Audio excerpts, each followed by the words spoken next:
smart.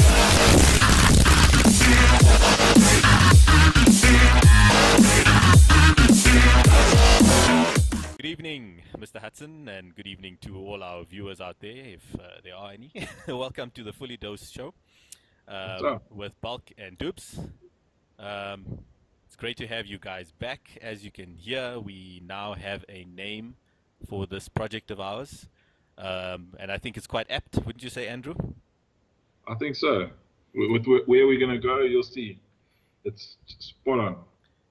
So, Andrew, today let's just recap the week. Or we had some bodybuilding events over the weekend, let's say, rather. It was the EVLS Prague Pro. The guys called Evils. I don't know. What is it for? I think Evils is a supplement brand, or it's a distribution company in Prague. Oh, okay, cool. Good to know. But what is your take on this? Placing's vastly different. Let me just bring up our placings that we have here.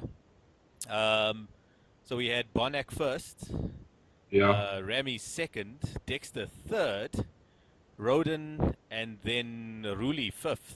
So, what's your take on that? Well, I find it quite funny because, or not fun, I'm really happy for Bonac because he's a really good dude and he deserves to get some credit for all the hard work. He's been knocking on the door for a while. Yep. So for him to finally make that final, get a win over these guys, I think is excellent for him, and I'm happy for him. But if I just look at like how big Rami is, Rami's just a freak, one. And secondly, you have Dexter. I don't know if you've seen any footage of it. I haven't actually. I had such a busy weekend, so you'll actually have to clue me in. I actually put up a video on the Fully Dosed Facebook page this morning. Speaking of which people, if you watch it on like full HD or 1080p, you can see just how conditioned Dexter is. It's like Dexter normally comes in condition, right? And here he was like peeled. Like I haven't seen Dexter that hard in a while. Better than Olympia? Yeah, way better. Okay. So, I don't know. Maybe I just prefer Dexter's physique. Maybe he was a little smaller. But I don't know. Speaking to that, I have to say, like I saw some pictures, right? And I don't know. My opinion. I mean, believe it or not, I'm not a Rami fan. Like before this Olympia, I'm not a Rami fan. I always felt like his physique just didn't fit together for me, right? This year, different package. I have to say. And in some of the side-by-side shots, and I know that they are just pictures, I have to say I actually started preferring Rami's shape in terms of the width at the top as opposed to Dexter. It almost looks like he just carries it so effortlessly as opposed to Dexter. He basically just dwarfs everyone. He's so big. And now that he's finally bringing the condition to the table, now it's really starting to show. Now we can see where he can go. Yeah. Whereas before he always was out of condition, he was a big guy, wasn't that impressive. But now he's starting to really tap into his potential. So he's sort of coming into his age, actually. We could say.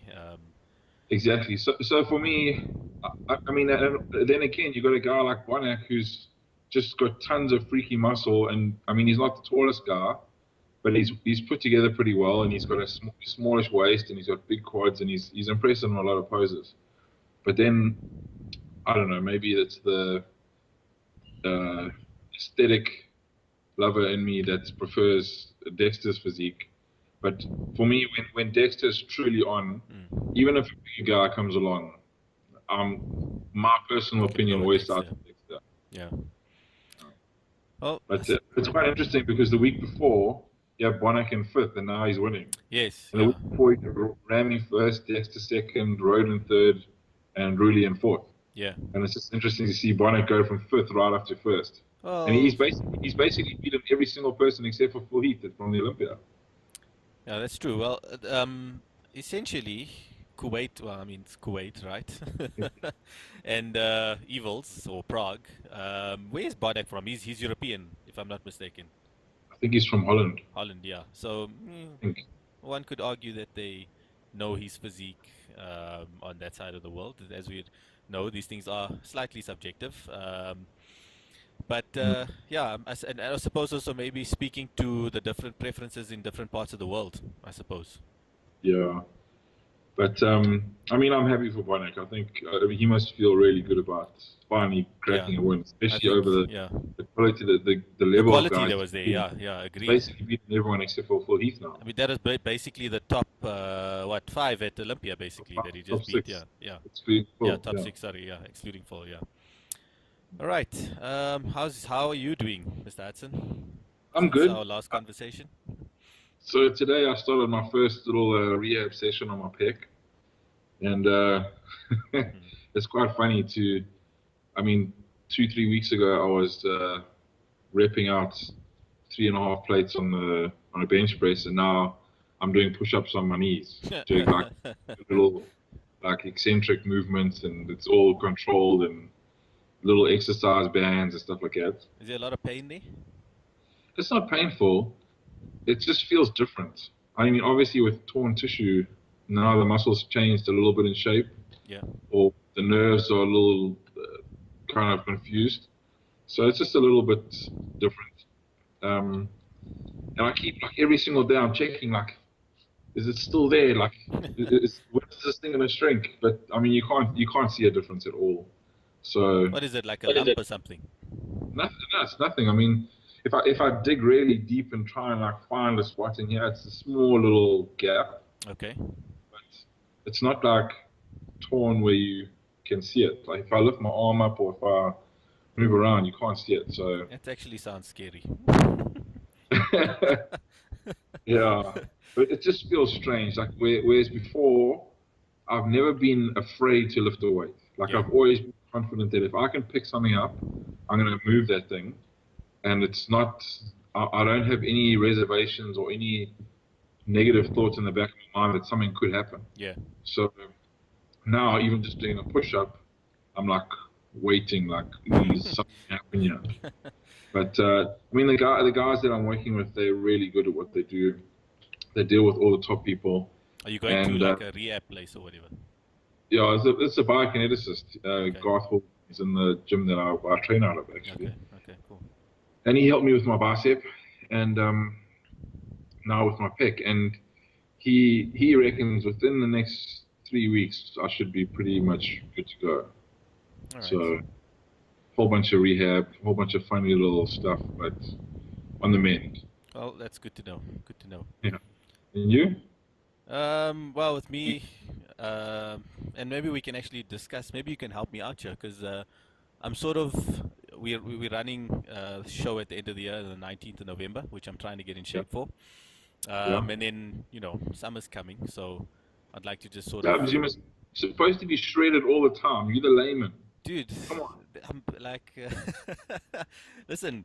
We all love pizza and like those kind of things. I especially have a major sweet tooth, so is that what you crave the most when you're on diet? Sweet stuff?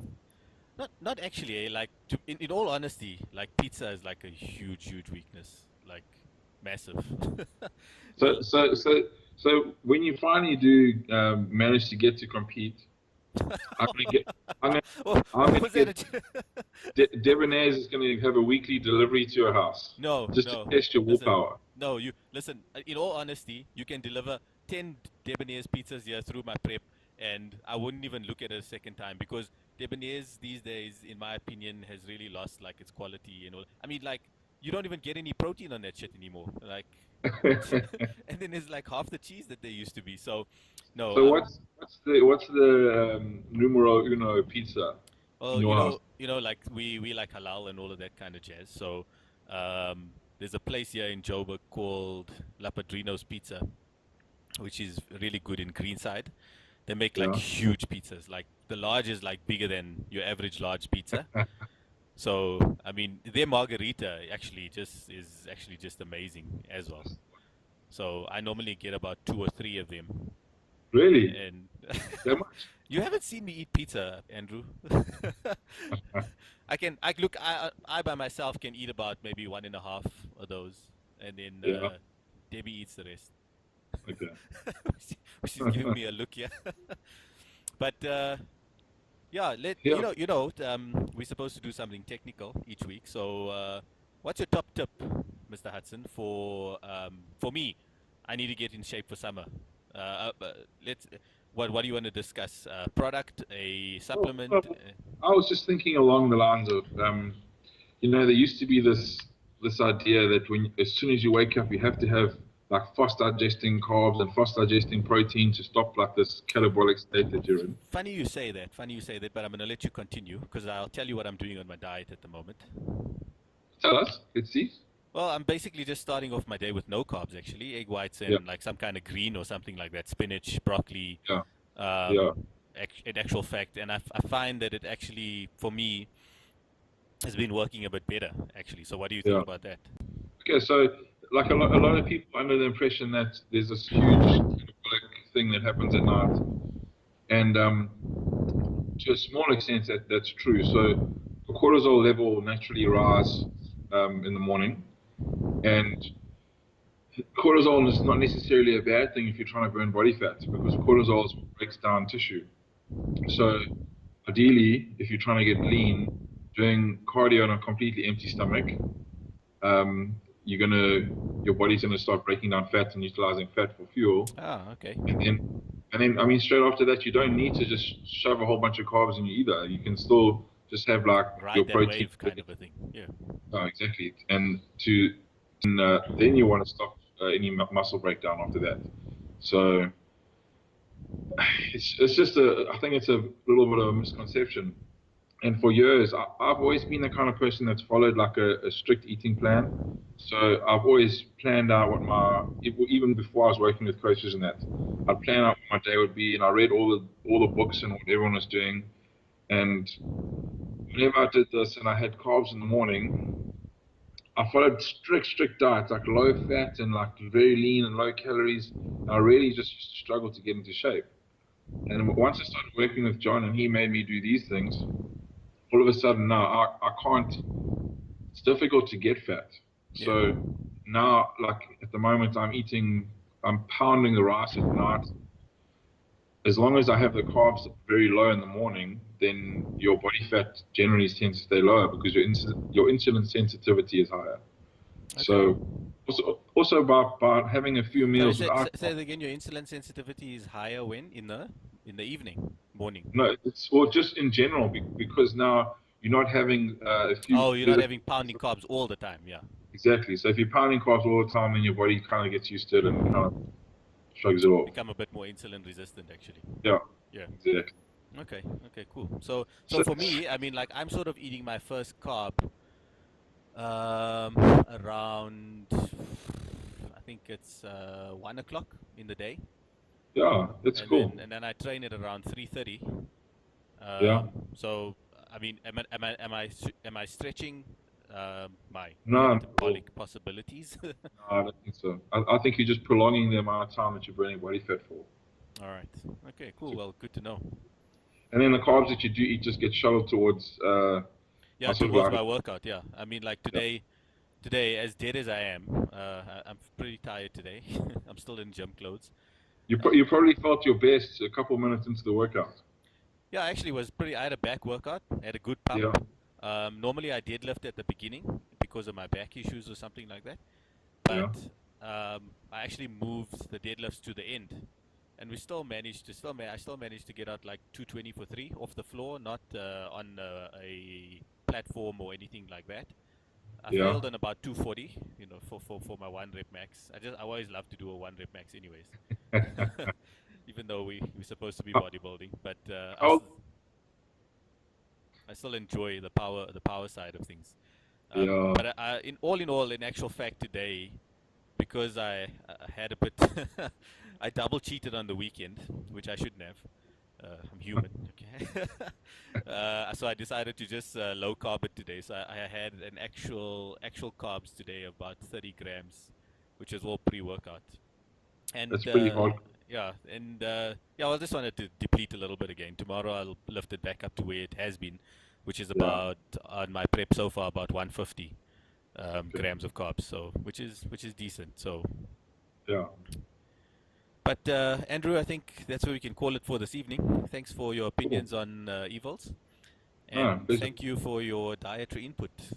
So, guys, if you're looking to get in shape for summer, there's something for you to consider. And now you also know you have more of a, everyone always says, "Oh, just do fasted cardio, man." But at least I think Mr. Hudson has given you a reason as to why you should do it or what the value is in it. Everyone's always on about HIIT. I'm still a firm believer, to be honest, in fasted cardio. I find that it works for me. I get decent results from it. I just wish I could get up in the morning at the moment to do it. But yeah, have a great evening. So yeah, let's just go a little bit into that. So, I mean, it also depends on what kind of cardio work you are doing. So if you're doing stuff that's like really, really high intensity, it's probably a good idea to drink some like branched chain aminos or essential aminos, either like before or during. I've got this theory. I mean, I don't know if there's a scientific basis to this, but if I'm doing higher intensity cardio, I try and wait a few minutes into the workout before I start sipping on any kind of branched chains or any kind of amino acids, because I feel like if you start having those before, your body's just going to burn those off before it even starts. I do the same. I almost feel like I need to tell my body to use its own energy source first. Yes. And then you you go. There's a little bit of trickle, now and then to sort of, just keep you going, kind of a thing. Because I have to say, as an energy source, BCAAs actually, I feel them a lot. It's one of the few supplements that I actually use, and I can physically feel it that when I'm depleted in a workout, and I do the same thing even in a weight training workout. I first train, get a bit tired, and then like sort of halfway through the workout start on the BCAAs. And I actually feel myself coming back toward myself. So in terms of energy burning or calorie burning, I would agree with you there 100%. Yeah, cool. So yeah, but thanks for the time again, Andrew. We'll catch up next week. We have decided that we are going to make these weekly. So keep the questions coming. And thanks for joining us this evening for your first episode, let's call it, of the Fully Dosed Show with Dubs and Bulk. And we'll catch you next week. Cheers, guys. Cheers, guys.